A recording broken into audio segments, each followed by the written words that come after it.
Framed, and I'm Janice Irwin, hosting this evening's program. Our guest tonight is Colleen Skiff. Hi, Colleen. How are you? Hi, Janice. Good. As I met Colleen, I started to kind of find out more and more about her expansive creativity.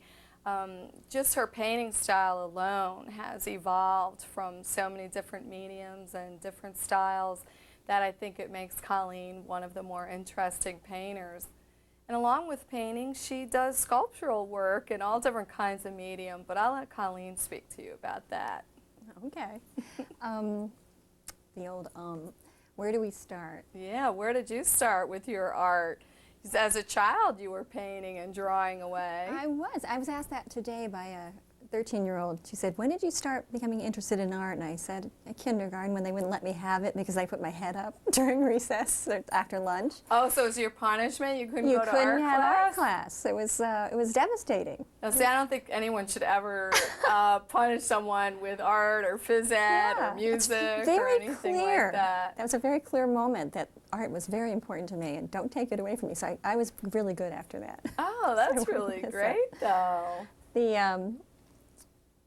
My mother noticed I liked it, and so she procured lessons, got me some lessons from different teachers. I think probably around 6th or 7th grade. Okay. That's when I started to go, but I won a contest in 3rd grade. Oh, you did? I did. What was the contest for? Well, read your social studies book, pick out any scene, draw it, and we'll pick the one we like the best, and then you'll pick a team, and you'll put it up on the back chalkboard. Mm-hmm. So I did. I won the contest and picked a team of my, not fellow artists, but the children I liked, the kids I liked the best in my class. Oh, I think that is so cool. And we put this great Indian teepee tribe village with everybody working with people all over, and it was a lot of fun. I got a lot of recognition. Teachers stopped in to see it. So that was my launching.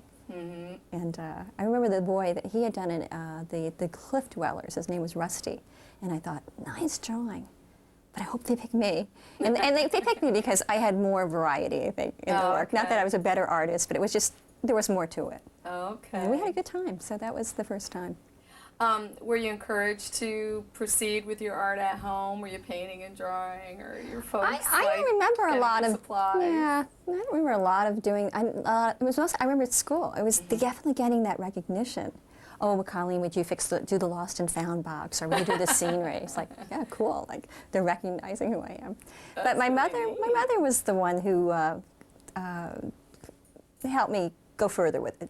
And well, she actually said to me when I was taking piano that my talent didn't really lie there. I know. It was like, Mom. So I love to play the piano, but I'm not particularly good at it, and which is not a reason to stop. But the art lessons were put there, and I went for that. And so neat. So it was good. And then when you were 12 and 13, I think you saved some of the work. I did. Right? I brought that something. You brought tonight to show us.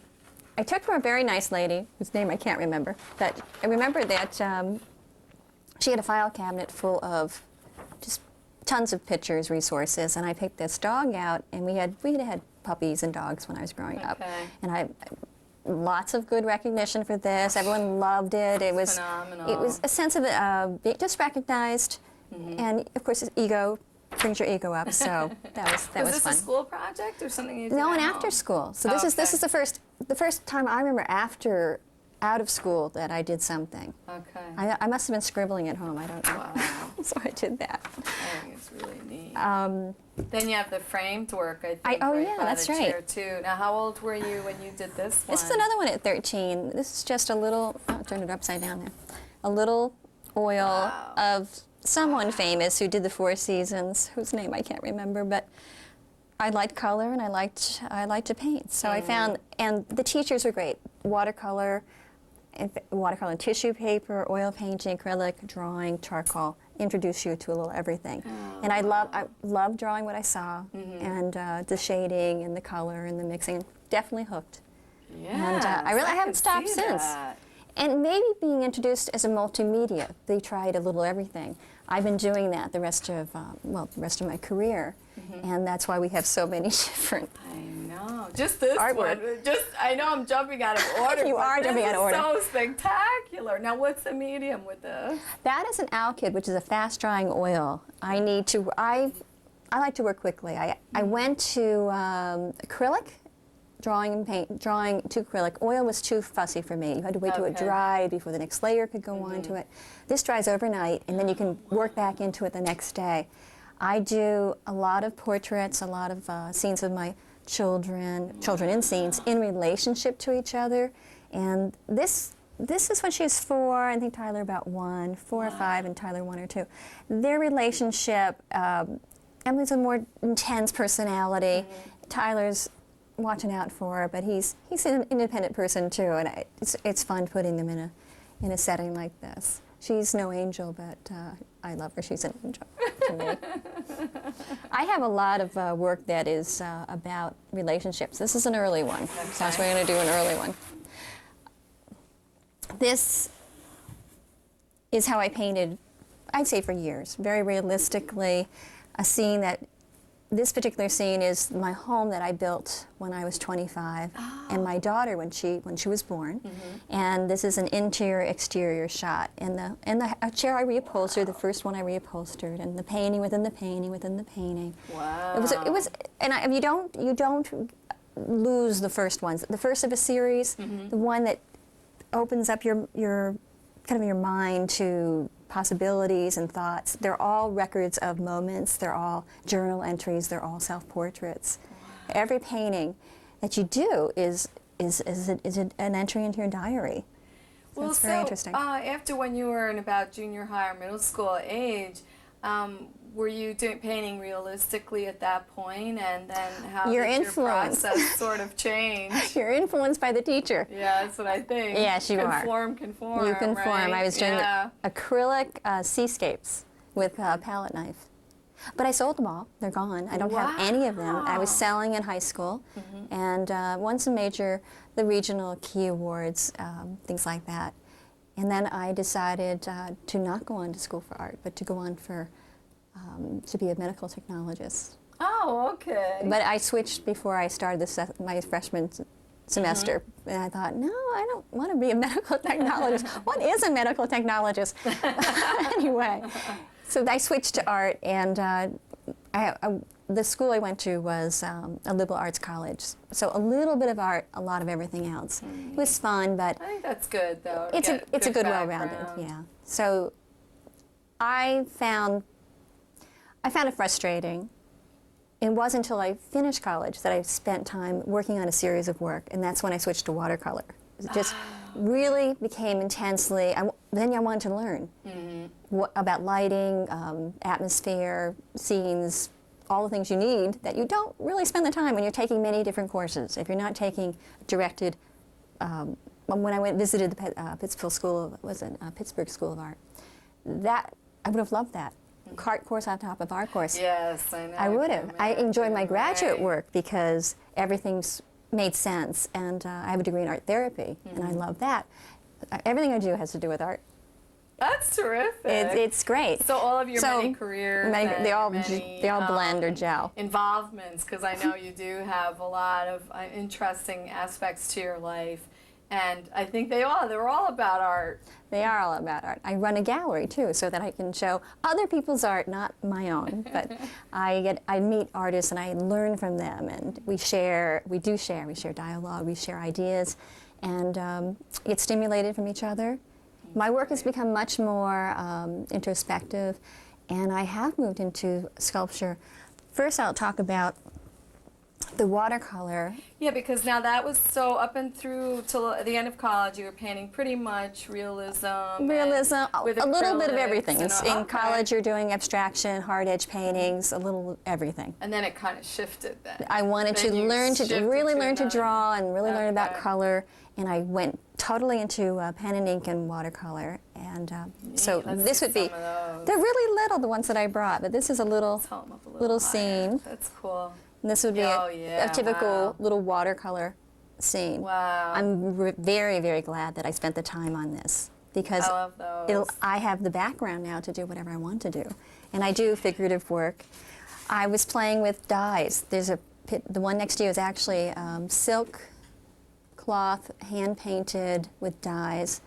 This silk cloth hand, oh my goodness. I enjoyed Wow. the watercolor, but I wanted to take it somewhere else, and I had a teaching sabbatical, and I was visiting around the country.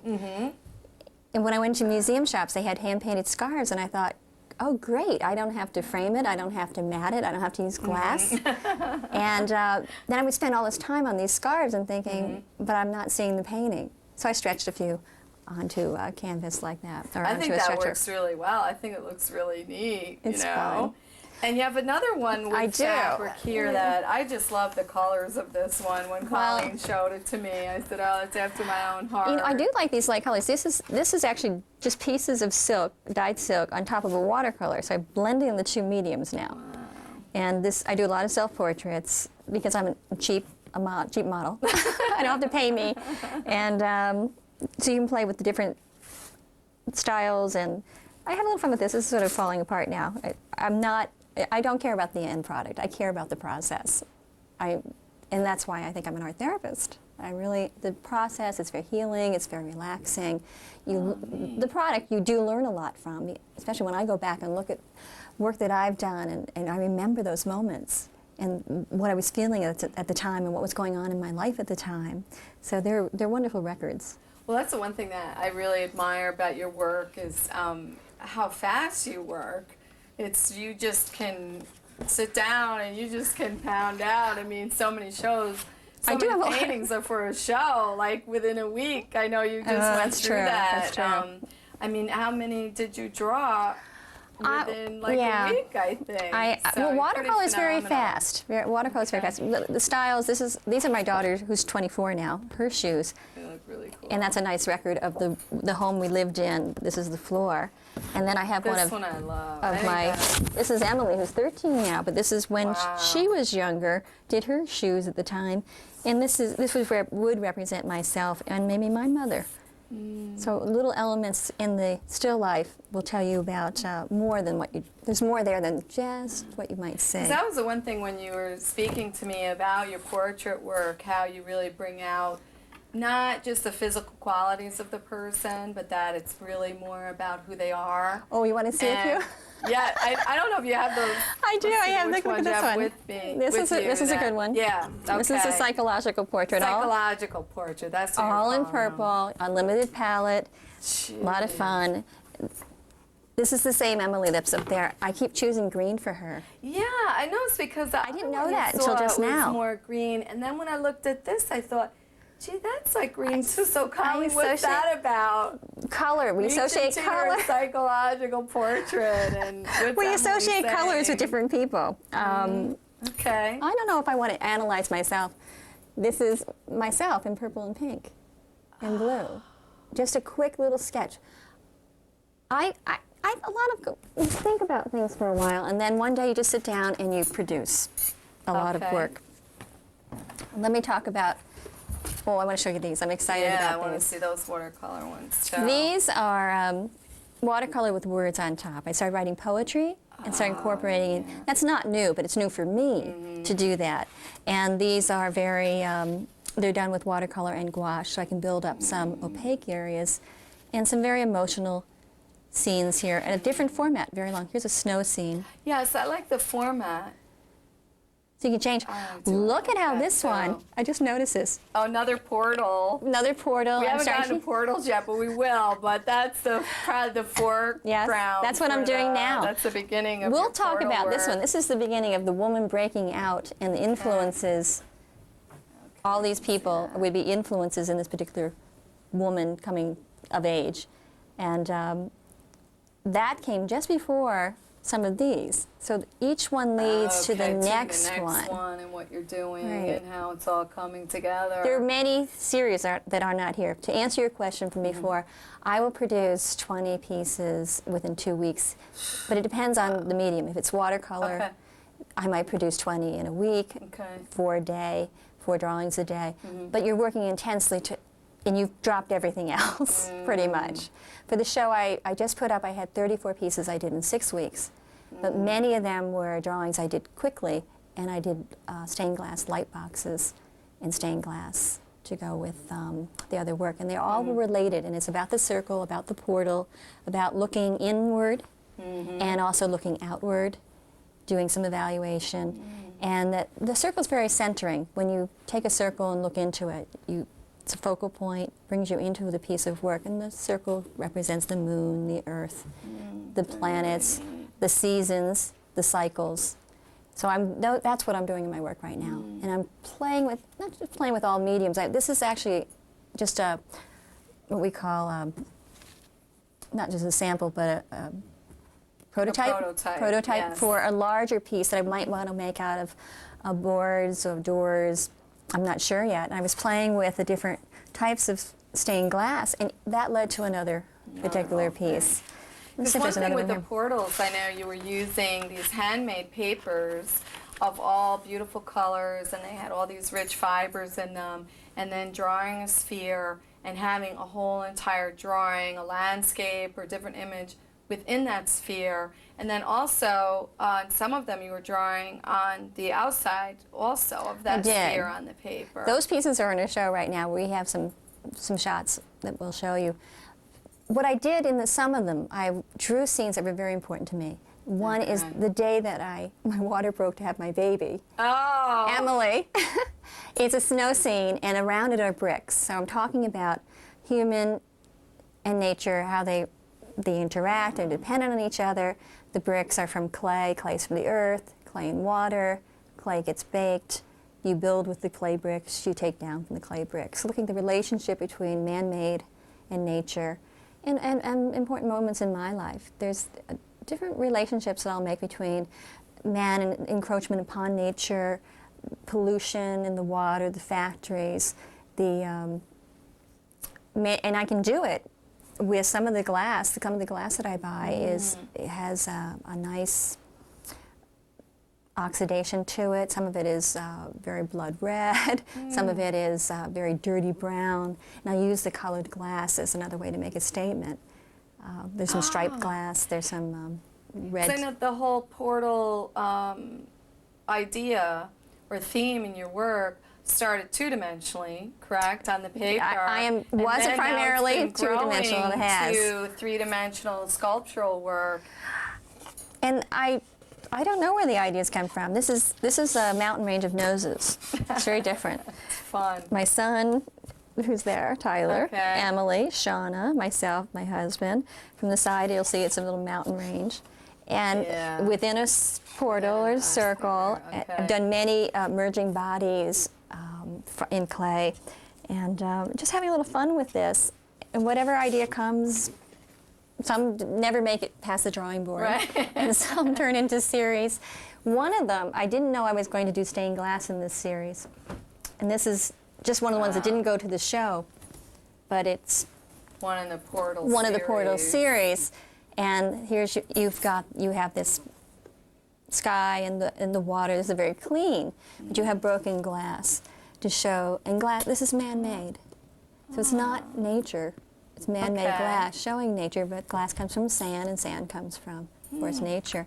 And the jewels, and how are we going to treat our properties and our nature. This could be looking through a broken building. Oh, I love it. So it's just played a little bit with this. I think they're beautiful.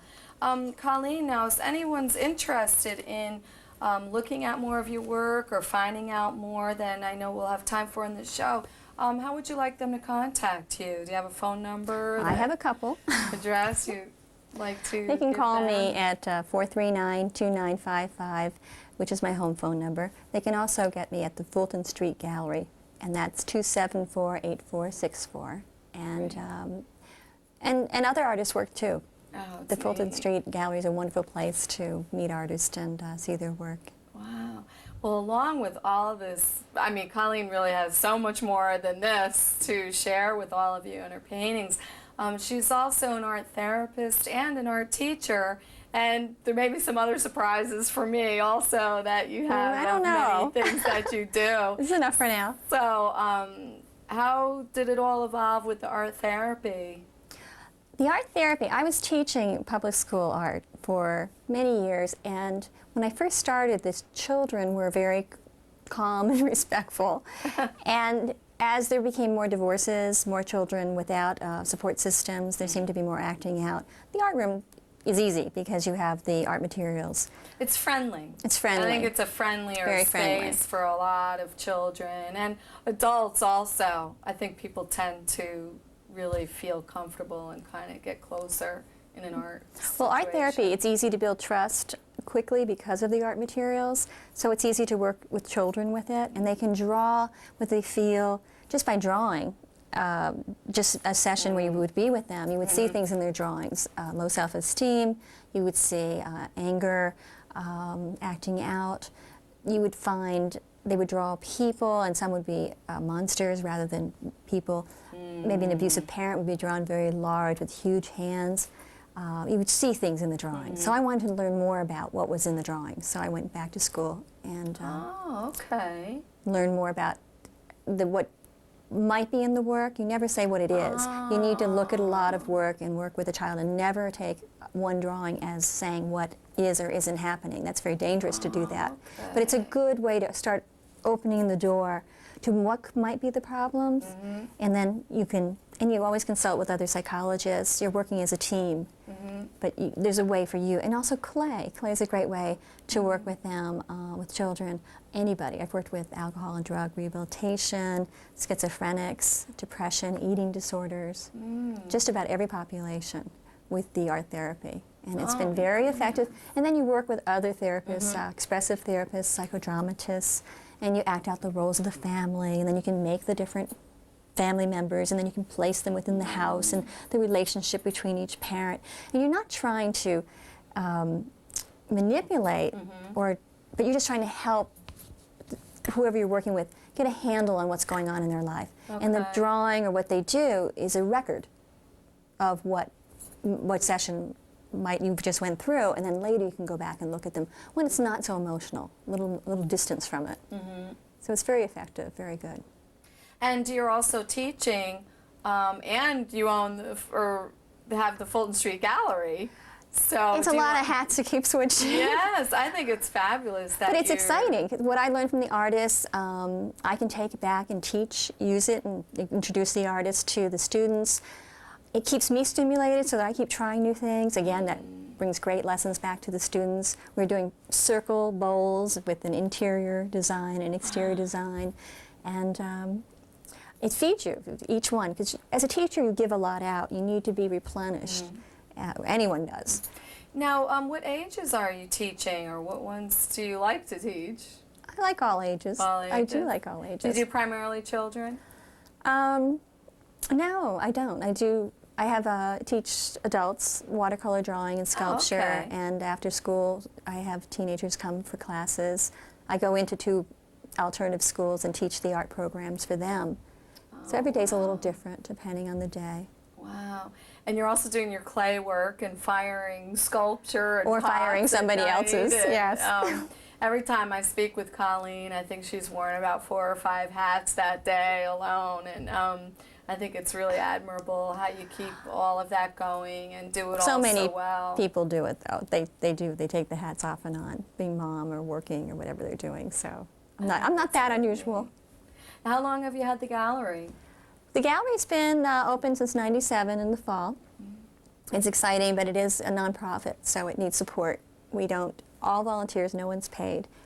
I love it, so I do it, and I try to balance it so I can keep it going, but we do need support, and we need a place for the artwork to be so you can see it. We do alternative spaces, but to see a whole body of work and to protect it because insurance, so the work doesn't get damaged. Sometimes you need a place for people to come and see the work, especially sculpture.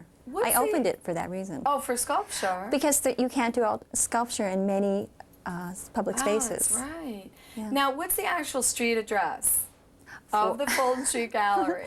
I named it Fulton Street Gallery because it's on Fulton Good Street. reason. It really 408 is good. Fulton Street. 408, okay, in Troy, in New Troy. York. Yes. Because I think it's a fabulous gallery, and there's a little gift area also, or There is. for sale area also in there. And I think it really is very well-respected gallery, and considering it's, you know, been here just 4 years or just short of We 4 did years, I have the think, top two right? shows last year in the Capital Region. Wow. That's exciting. Yeah, I think it's really phenomenal. I think you're at the helm. And I work with everybody. Those shows were because I worked with Jim Lewis from Icarus Furniture, Okay. Michael Oatman, Sage Colleges. We work with St. Rose. We work with a lot of the universities. because I think Jim Lewis was one of the curators on one of the first shows that I attended at Fulton Street Gallery. So, yeah, I had met him. And you did have some sculptural pieces all through the gallery because it was a theme show with multimedia represented. We just have a couple of minutes left, so why don't you pull out one or two more What else of do your we like, wanna favorite mention? ones and just This is a I great. don't want you to miss out sharing that. Oh, I love these. Yes, there's a whole series of my son. I love my children. This is another one of Emily and Tyler, another day in their lives Wow. and the relationship. This is from a book I did on Tyler when he was 2, so he's 9, 7 years ago. I didn't finish publishing it. I started the gallery to learn how to take 4x5s, Oh, how to okay. do digital, how to do video. I've learned all kinds of things. So this book will That's happen neat. within the next year. Good. But it's poetry, and there are 12 shots, and these are just a couple of them from the When book. you told me about the book last week and you were showing me some photos of these, I was just so excited and I was like, Colleen, you know, just finish it up. Yeah, because I you've done know. all the work. We need to complete you know, our and projects. That's true. That's fine. We all have our projects that we have in the process, and you've come so far with it, and it'll be exciting to see. Yes, you put it aside and completion. you go on to the next thing, but you do have Right. to go back. If you hadn't, if you want it to be a book, it should become a book. So I really hopefully love will. that. I do. Any advice for anyone out there? Just do it. All right, Don't just put it do it. aside. Don't put it aside. Put it right where you can't. You trip over it. And so it's just like the piano. If it's there, you do it. If you have the art materials out, you'll do it. So just Okay. keep it out there. Yeah, I like that. That's why a lot of times I like to paint in the living room. Okay. I think just because it's like right there. Yeah. You know, because anytime I have things up in my studio, I use that more as the like collection and resource area. I notice that I don't get to it as much. Where when it's right there and I can't get in or out of the house. You haven't been to my without home looking yet, at it. but you come into the kitchen. The studio is attached to the kitchen. It's one big open room, and everything is there. Oh, that sounds perfect. That It's sounds like perfect. a really good spot. And then my children, they come in and they help themselves to whatever they need. And Oh, That's good. nice. Well, I think what's nice is you really welcome everyone, children and adults, and people that are just universal, I think, universal needs into sharing information that you have about art or sharing your paintings, your therapy or your education with. So it's pretty neat.